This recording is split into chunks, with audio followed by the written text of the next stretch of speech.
ઓમ શાંતિ. આજે આપણે એક બહુ સુંદર વાર્તા સાંભળવાના છીએ જે પૌરાણિક છે અને એની ઉપરથી આપણને ઘણું બધું શીખવા મળે છે. આ વાત છે શિવ પાર્વતીની. શિવ અને પાર્વતી બંને કૈલાસ પર્વત પર રહેતા હતા. કૈલાસ પર્વત પર જેને કહેવાય કે કુદરતનું વાતાવરણ એટલું બધું સુંદર હતું કે એવું વાતાવરણ બીજે ક્યાંય જોવા નથી મળતું. અને આપણે વર્ષોથી જાણીએ છીએ કે શિવજીને યાદ કરવા હોય તો બધા કૈલાસ પર્વત તરત બુદ્ધિમાં આવતો હોય છે. હવે એકવાર કહેવાય છે કે સ્ત્રી હટની આગળ કોઈનું ન ચાલે. પાર્વતીજીએ શિવજીને કહ્યું કે લક્ષ્મીજી સ્વર્ગમાં રહે છે અને આપણે કેમ અહીંયા આગળ રહીએ છીએ? આપણે આવી રીતે પહાડ પર કેમ રહેવાનું? આવો પ્રશ્ન કર્યો. શિવજીએ કહ્યું કે આ જ આપણું ઘર છે. પાર્વતીજીએ જીદ પકડી કે ના, મને પણ એક સોનાની દુનિયા જોઈએ, સોનાનું ઘર જોઈએ, સોનાનો મહેલ જોઈએ, આખું ગામ સોનાનું હોય એવું જોઈએ. જેમ લક્ષ્મીજી સ્વર્ગમાં રહે છે એવી રીતે મારે પણ એક સોનાની દુનિયા જોઈએ. તમે તો પ્રભુ છો, કંઈ પણ કરી શકો, તમે મારા માટે સોનાની દુનિયા બનાવી દો. શિવજી કહે છે કે સોનાની દુનિયા કરતા પણ આપણે જ્યાં રહીએ છીએ ત્યાં વધારે શાંતિ છે, વધારે સુખ છે. પાર્વતીજી કહે છે કે હા, એ વાતમાં તો કોઈ કમી નથી. કૈલાસ જેવું સુખ તો બીજે ક્યાંય ન હોય, પરંતુ મારે એ જોઈએ છે. લક્ષ્મીજી જેવી સોનાની દુનિયામાં રહે છે એવી તમે મને બનાવી આપો. શિવજી વિચારમાં પડી ગયા. શિવજી પાર્વતીજીને કહે છે કે જોજે, આપણા ભાગ્યમાં એ સોનાની દુનિયા નથી. આપણા ભાગ્યમાં કૈલાસમાં રહેવાનું જ છે. પાર્વતીજી કહે છે કે તમે તો સર્વેશ્વર છો, સર્વશક્તિવાન છો અને તમે તો જે ઈચ્છો એ કરી શકો.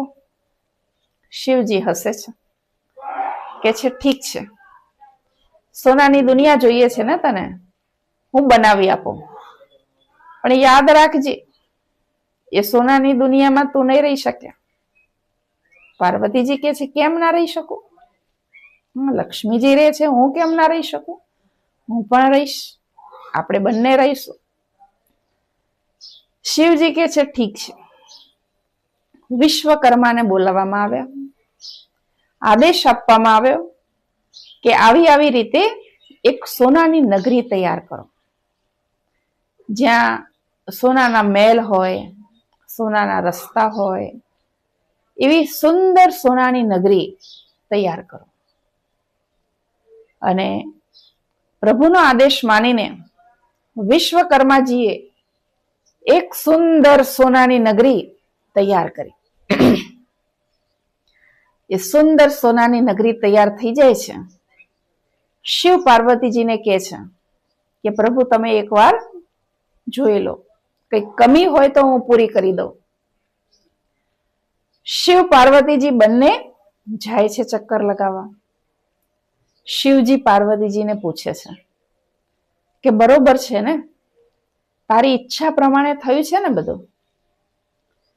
પાર્વતીજી ખુશ છે અને કહે છે કે હા પ્રભુ, ખરેખર મેં તમને કહ્યું તું એવી જ તમે મને સોનાની દુનિયા બનાવી આપી છે, સોનાની નગરી બનાવી આપી છે.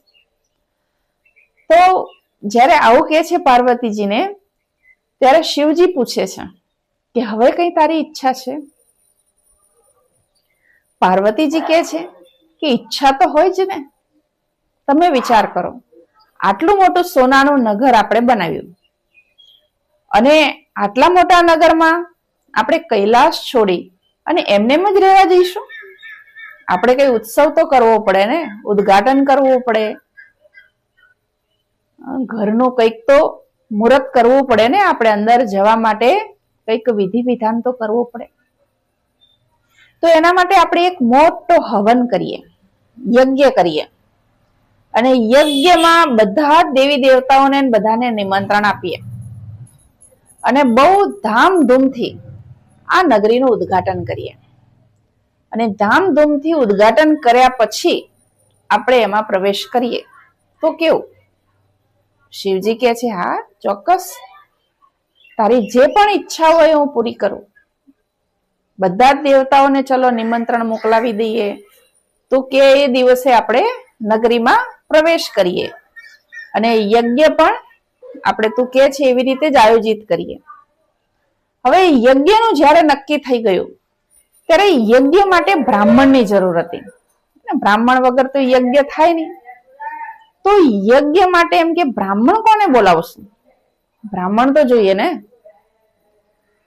તો સારામાં સારા વિદ્વાનમાં વિદ્વાન હોય એવા પંડિતની શોધ કરો.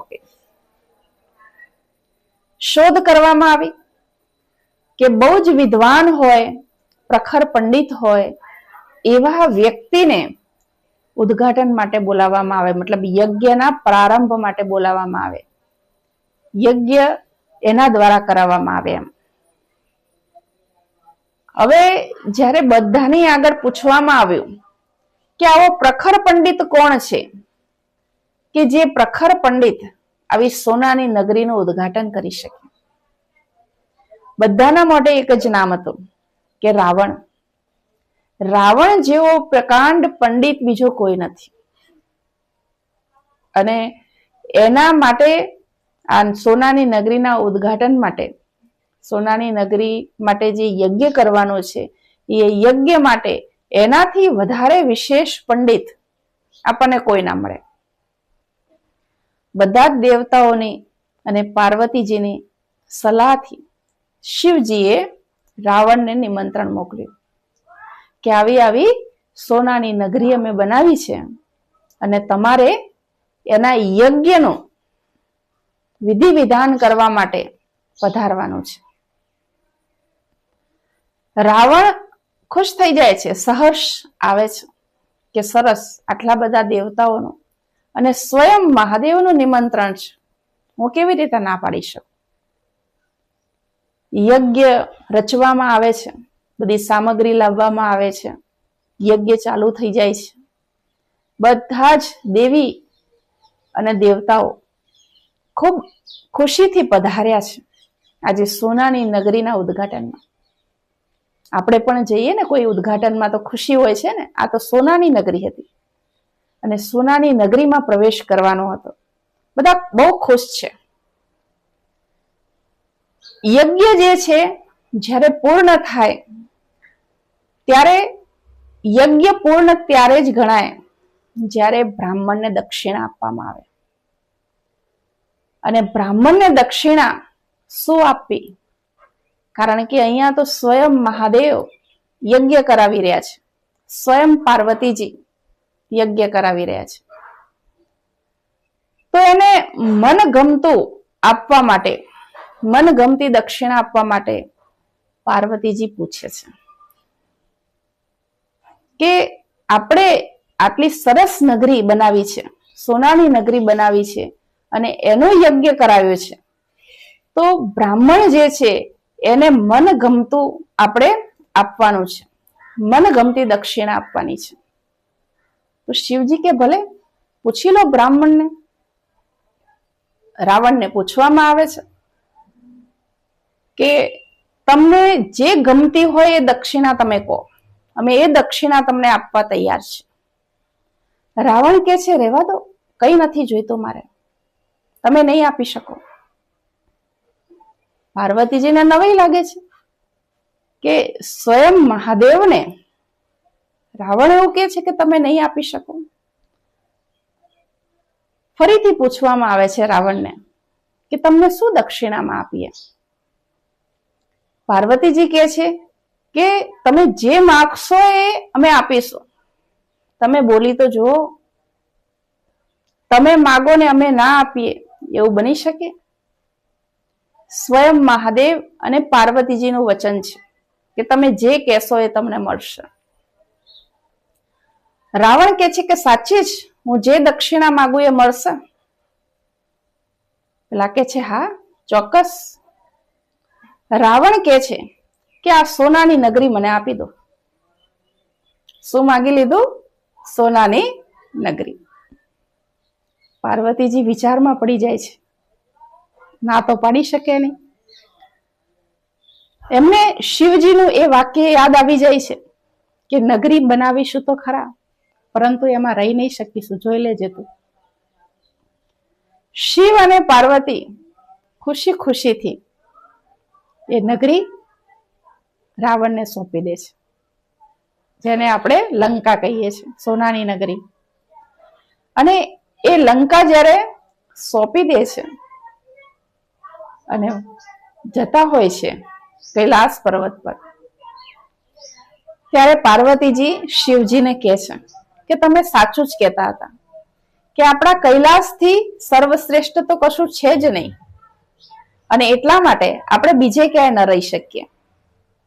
ભલે સગળી સૃષ્ટિ આપણી છે, બધું જ આપણું છે, તમે પલભરમાં સોનાની દુનિયા મારા માટે બનાવી દીધી, પરંતુ સોનાની દુનિયાથી પણ ચડિયાતું આપણું કૈલાસ છે, અને આપણું રહેવાનું ભાગ્ય એ સર્વશ્રેષ્ઠ સ્થાન ઉપર જ છે, એટલે સોનાની નગરીમાં આપણે ના રહી શકીએ.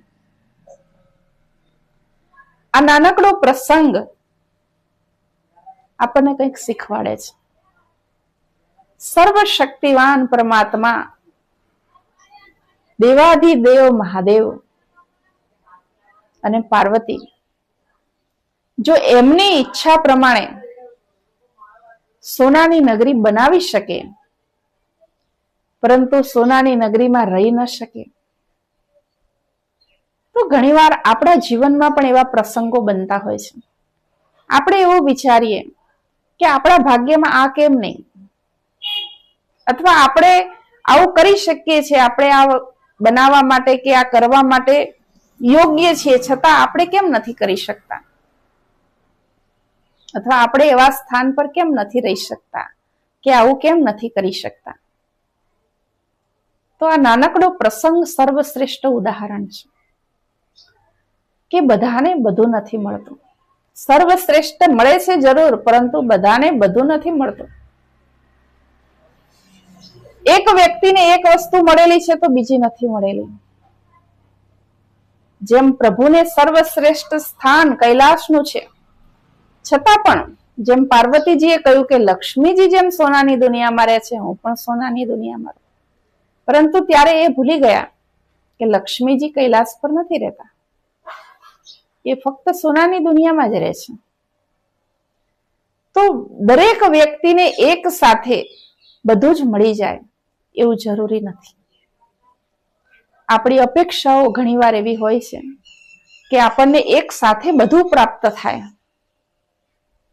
પરંતુ બધું જ પ્રાપ્ત કરવું અને બધું જ સુખ મેળવવું એની વ્યાખ્યા અલગ છે. તમને જે મળેલું છે એમાં સર્વશ્રેષ્ઠ શોધી અને એમાં સંપૂર્ણ સુખ તમે મેળવી શકો છો.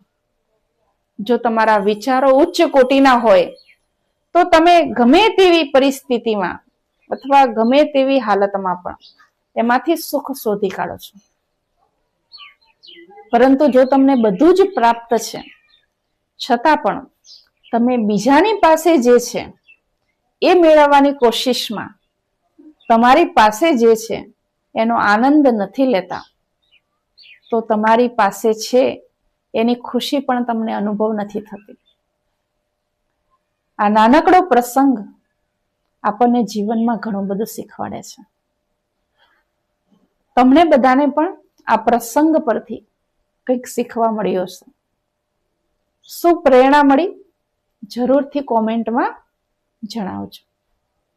ઓમ શાંતિ.